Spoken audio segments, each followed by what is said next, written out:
the feed for the video, it's always slower than the podcast channels. Thank you everyone for listening to Dr. Paul Bridges Live. I'm with another great show host. We're gonna have a conversation, Miss Courtnie Coble, right? That's See? right. I Courtney pronounce Coble. it right. I always do bad by pronouncing names. So prior to coming on air, you people, you guys don't know this, but we talk off air a little bit, but we don't do much. I never script anything because I believe in conversations. And here's the reason why.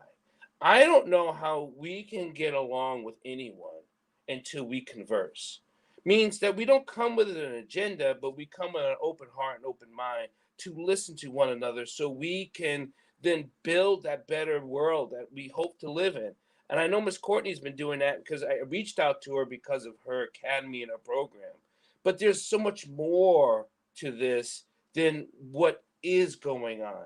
And that's what I Right. want to talk about. But you said you did some research. We got to hear this, people on air. What what did you find out? Did you find out that I was short? Did you see that I was short?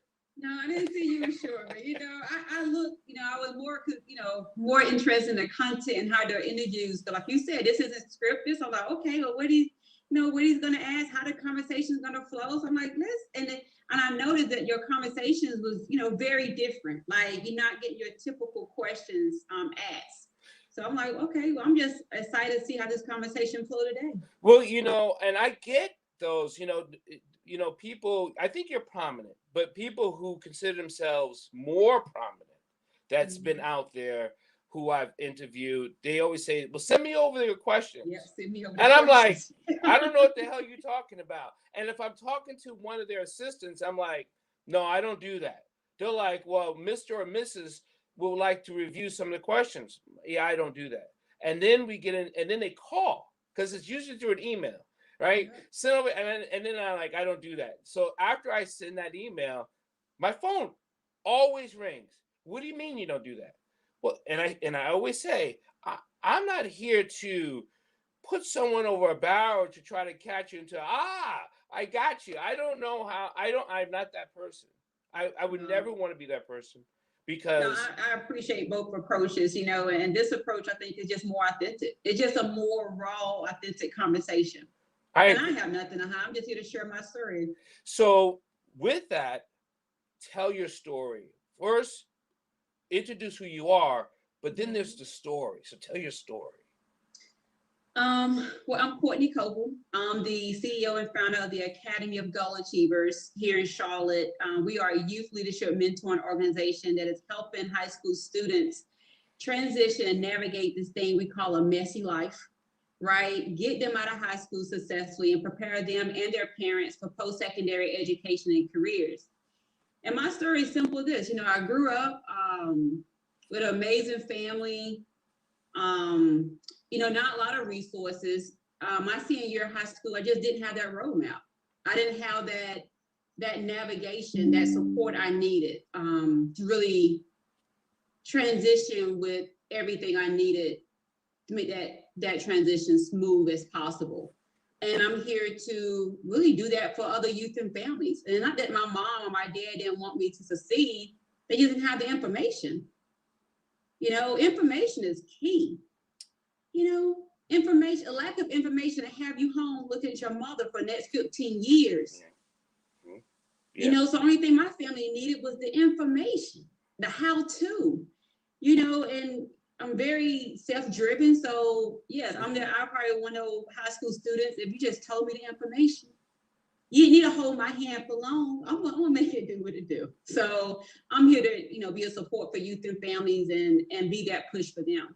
So here's the question, Courtney, and I've been because I've been doing this a long time, and in the Mm-hmm. education space that I'm in a lot of spaces, but when we talk about education to a wide variety of audience, people are like, "Oh yeah, good education's good. Education's out there." Here's and I don't know if it's maybe these last couple of years, education is not equal. I don't care Yeah. what they talked about doing Plessy versus Ferguson. You know what I mean? The Ferguson. Plessy, Mm-hmm. the Plessy, the Plessy decision.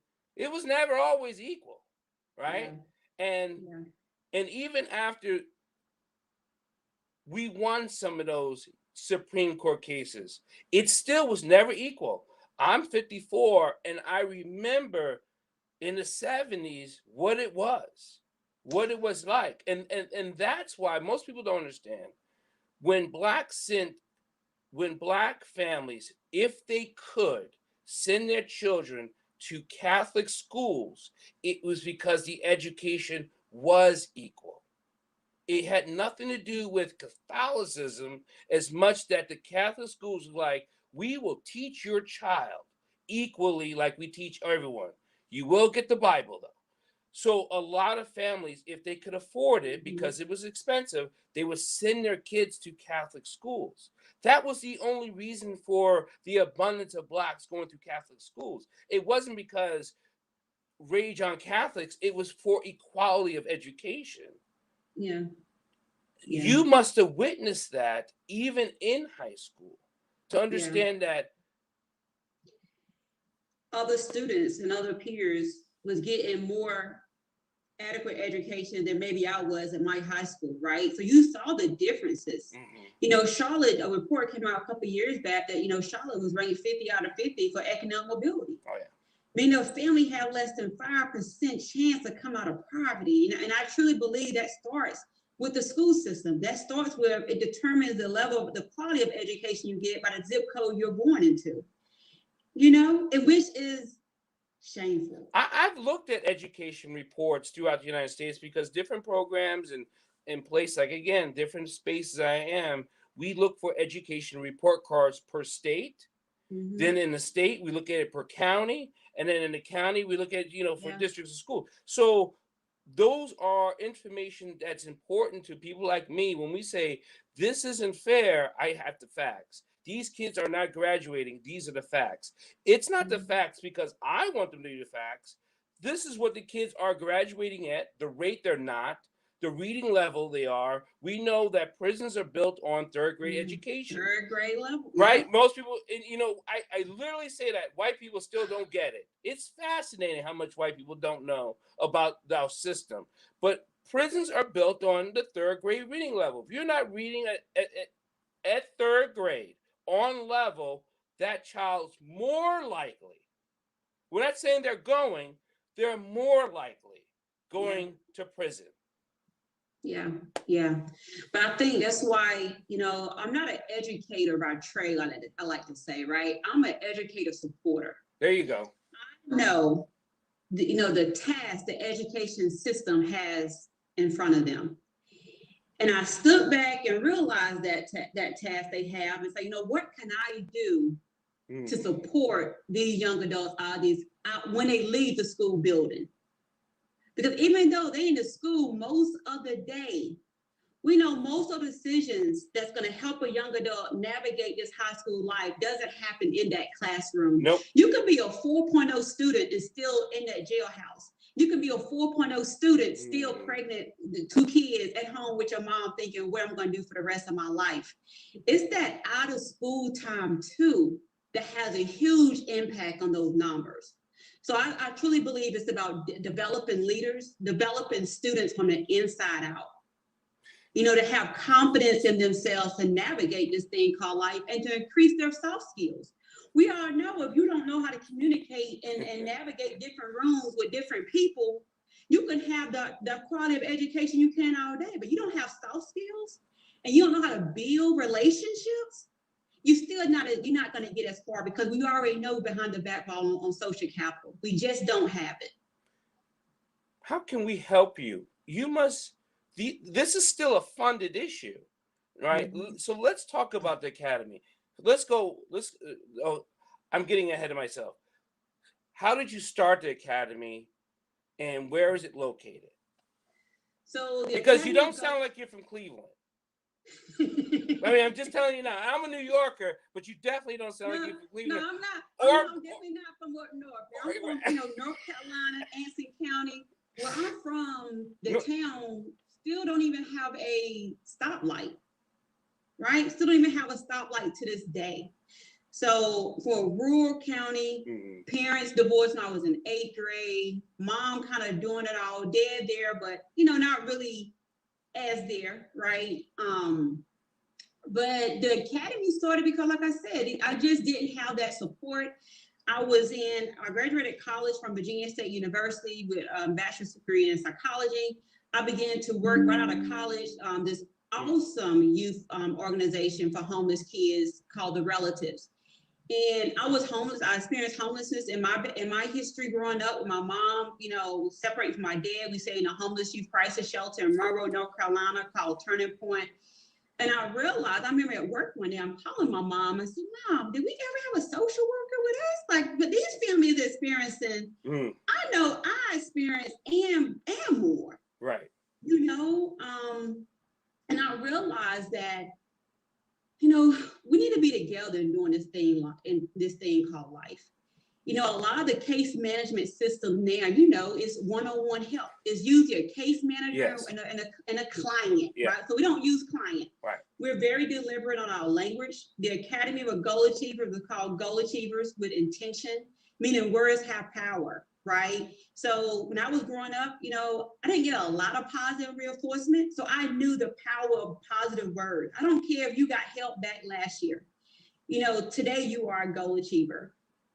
So everything was really about with intention. And I teach the science of language and how it affects the body's chemistry. It does. How the language, the words you think of, you don't even have to say, affects your bodies on a neurochemical level. Yep. And I teach the science to people like you and every educator because words are important. They're very intentional. And then people who often say, I didn't mean to say that, it has already been released into the atmosphere, right? Yeah. And it's already been released inside my body. When I call you boy, when I call you gal, right? Those words are negative effects in my body. And if we're not taught how to receive negative and positive words, it can still have a negative effect. I'll say that again, because if people have gotten positive feedback, even giving it to a person who doesn't know how to receive it has a negative effect on the child or person. So those are those soft skills you're talking about, learning how to communicate, to receive, and to transcend.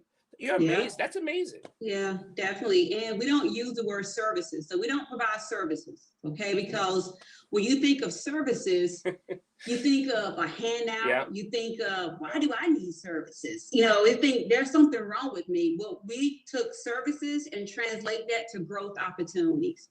We provide students and parents opportunity to grow. And we're all growing together. And I think language is key with that. Because for us, people usually look for a leadership development program like ours for those high achiever students. We do have high achievers, but we don't have any GPA requirement, right? So we're all in this together. You're a goal achiever with a 1.2 GPA. We got a 1 point. Yeah, we are. We got this. We got this. Yeah. And I don't care if you got the AP curriculum, we still got this because both of those students still need assistance, they still need help, and they still need a support system. And we're here for, youth and families who just willing to make that commitment and willing to show up. Now, teachers throughout the country, throughout the world, we know how about this? We know that the United States has never cared about education. I'll say that again. We know the United States have never cared about equal education. And how do we know that? Because you don't pay your teachers. You don't give them the resources. You don't give them the tools. You do it on purpose to identify and to separate. That's not even debatable, right? Because if you cared about a teacher as much as you cared about an attorney, you would pay them equally, right? So when it comes to giving education, why do you think education has always been frowned upon in equality? You must have had some nights going, this just is not fair, and they do this purposely. Why do you think it is? At the end of the day, I think it's fear, right? Wow. power structure, you know, fear of power. It's intention to separate. That's it. I was talking to one of my friends the other day, and I said, realize when even with youth organizations, school systems, the farther away you get from the youth and families, the more money you make. Yeah. Because you turn yourself into a product. That's what I'm saying.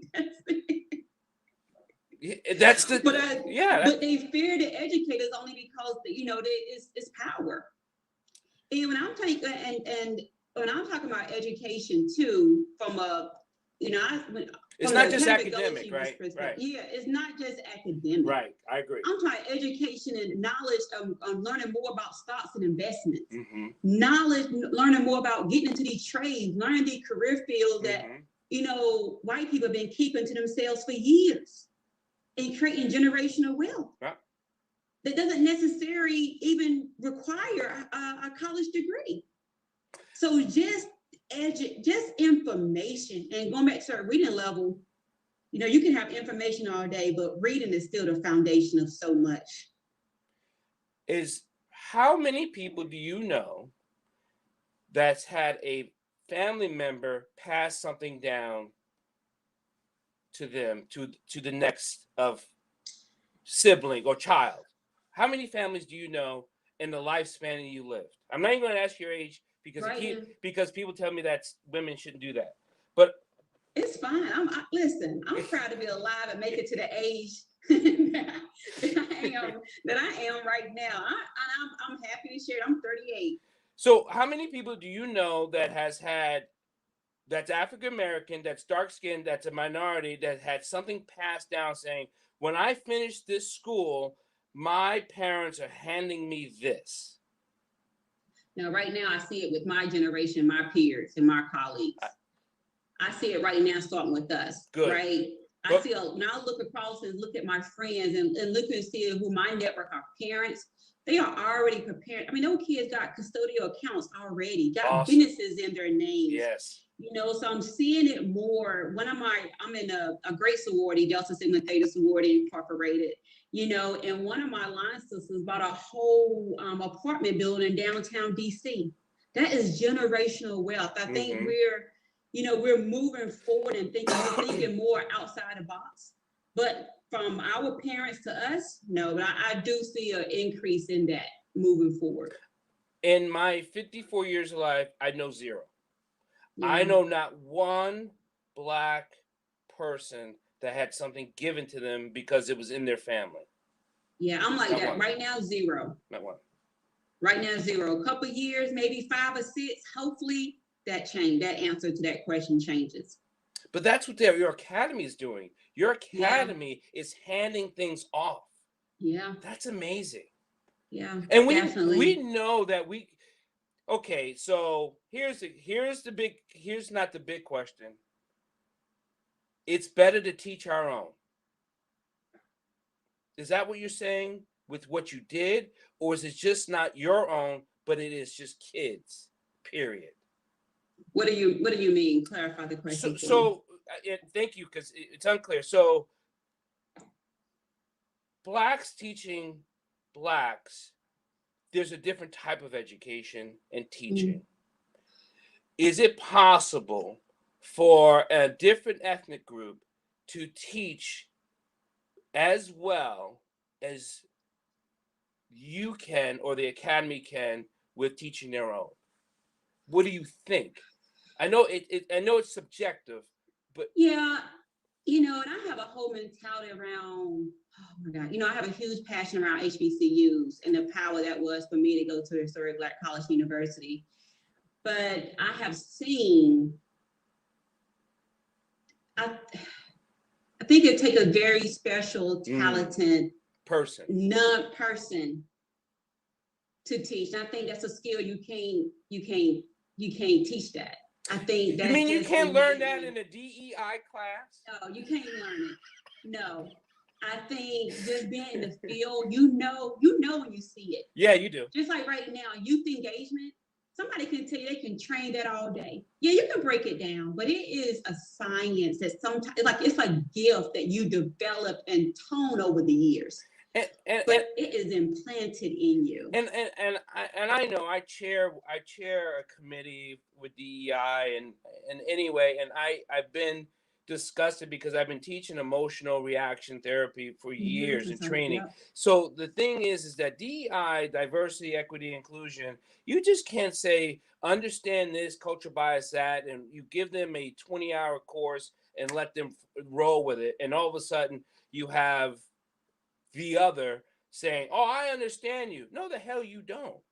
Yeah. You know, Well, we do. So let me answer your question first. So yes, I understand the power of representation. Yes. Right. For example, we have a transition program where we send our students, I like to call the HBCU or trades. So here in Charlotte, I strategically partner with minorities or people of color who own vocational schools. So we have a great relationship with our local community college here too. So our students go there. But students who need that more smaller setting, handheld, and making sure they start and finish, I send them to Black-led vocational school programs. Why? Because they get more than the education. They get more than the skill. Yeah. You know, when my kids walk into this dental academy here in Charlotte called Dyer Academy, they see a Black woman, Ruby's probably 34 years of age, she had 3 locations, certifying people to become dental assistants. They look at me and say, "Miss Courtnie, she owns this place?" Yes, she owns the school. And she has instructors underneath her. So at that point, those kids have also gained confidence. Their power to complete that school and retention have just increased by 85%. Just walking through the door, seeing Ruby face. Not the instructor, they are owners. You said you're in a rural town. I come from a rural town. I live in Charlotte. Okay. The program is in Charlotte. The program is okay because Charlotte's not a sundown town, but it used to be. Yeah. It used to be.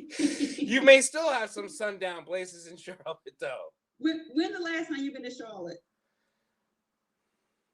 It's been a minute. Yeah. Charlotte's growing. It's growing. It's like little city towns all throughout, little towns, and I do have some educators down in North Carolina. I'm gonna share that because they're in North Carolina. Kelly Little, Reggie Singleton. You know what? You know, when you start talking about that emotional, I said, "Listen, I got a park. I'm talking with Kelly tomorrow. Kelly's my big brother." Oh, that's my Kelly. What? You talk just like Kelly. What? What? We should call Kelly right now.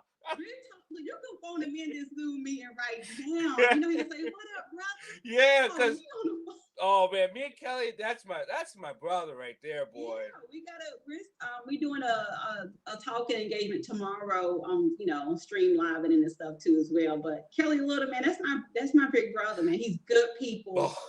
Teaching me a lot. I'm gonna tell you one thing about me. I'm not like a know-it-all. I'm always growing.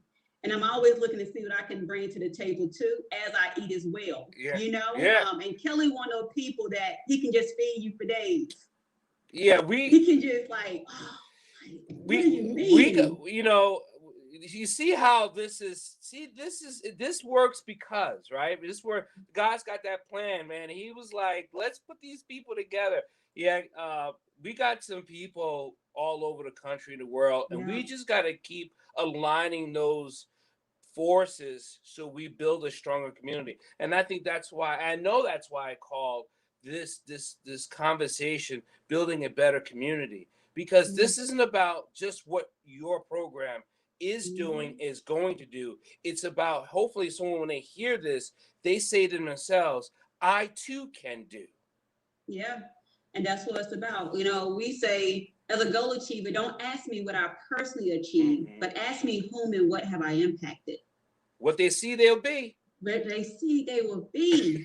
and we know how we build community too, is really thinking about what can I do to give and support other Black-led organizations.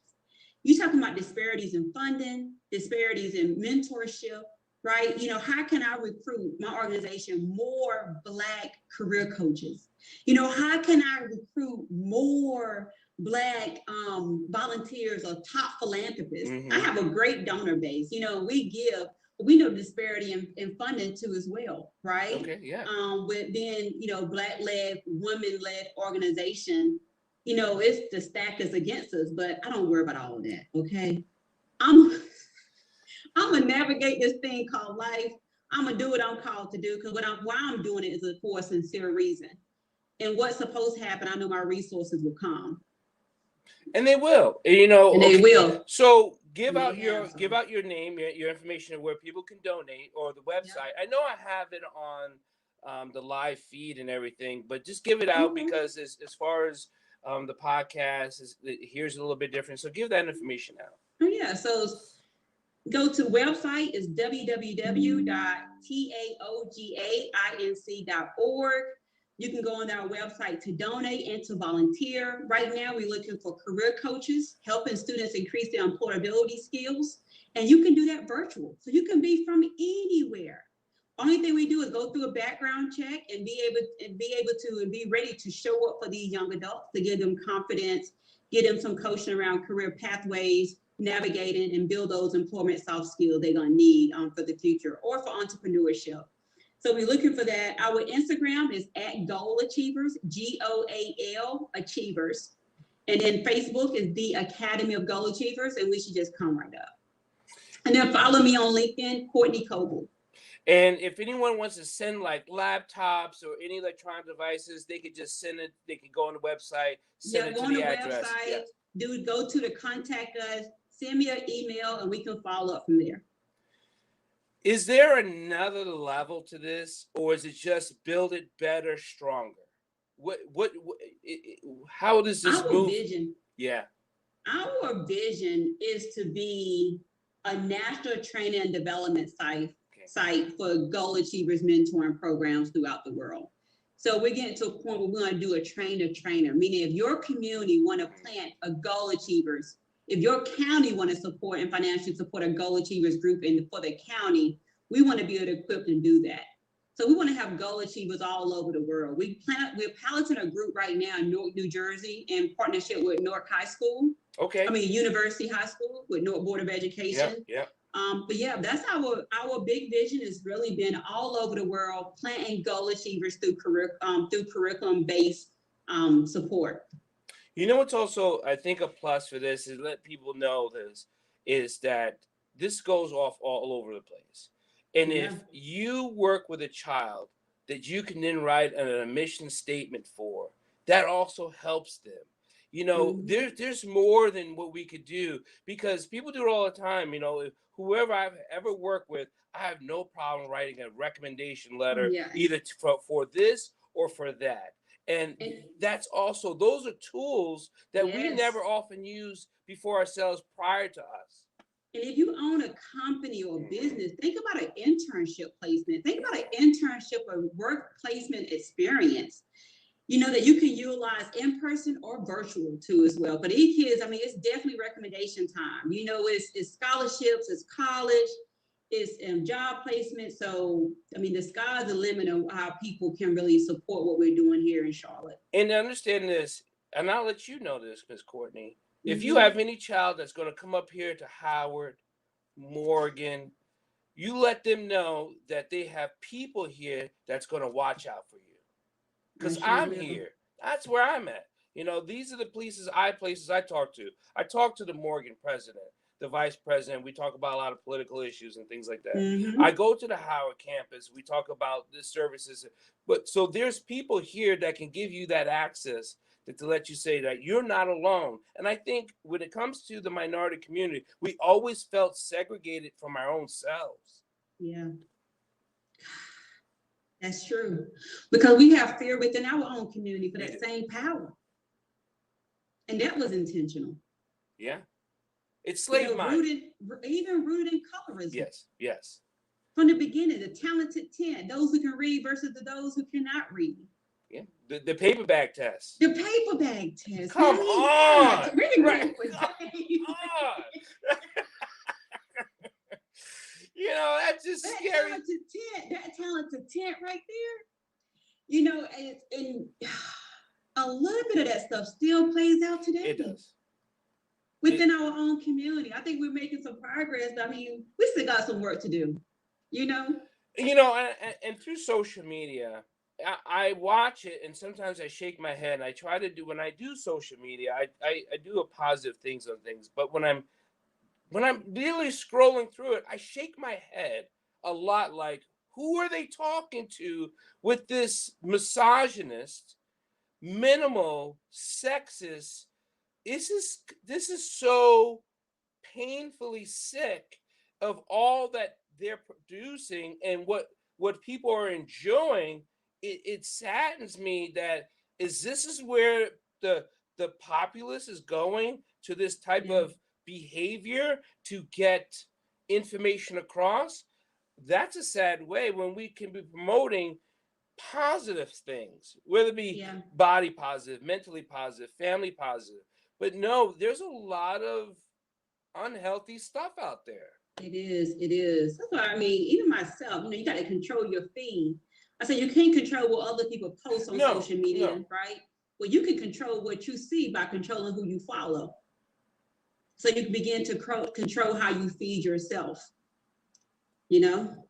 But Anything you want to tell us before we take off, before we get into our own private conversation and let the public go? Because we're going to keep following you and have you on to talk more about this. And we'll get other schools so we can collaborate this around the world and around the United States. But what do you like to say, Ms. Courtnie? I would say let's all continue to challenge ourselves to do more, serve more, and show up more for yourself as you give out to the community. Go and support, look up the Academy of Goal Achievers. We're doing awesome work. We need your support. The students need us to show up for them. Let's just continue to impact lives, because I'm going to do it regardless. Thank you, Ms. Courtnie. God bless. If everyone has any questions, please inbox me. Inbox Ms. Courtnie. If you missed anything, just send me and I'll put you in contact with her so we can continue to do better, be better, so we can be better. Yeah. That's the only way we get through this. So God bless. Be kind, be compassionate, and work on it, please. It just doesn't fall out the sky. We must act, learn, do. Okay? Thank you.